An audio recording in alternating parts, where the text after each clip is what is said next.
Welcome to Alishan Forest National Park, where I bring you today's idiom of the day, to preach to the choir. And what it means is to try to convince somebody of an argument when they're already convinced. So it's kind of a waste of time. The verb to preach, it means to teach a religious message publicly, a bit like what a priest does in a church, for example. A choir in a church, they're the group of people who get together to sing.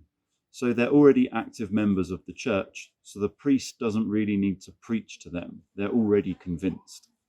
So here's an example of how to use this idiom. If you say to me, look, I really think that crunchy peanut butter is so much better than smooth peanut butter, I will say to you, yes, look, I totally agree. You're preaching to the choir. There you are. Enjoy using it.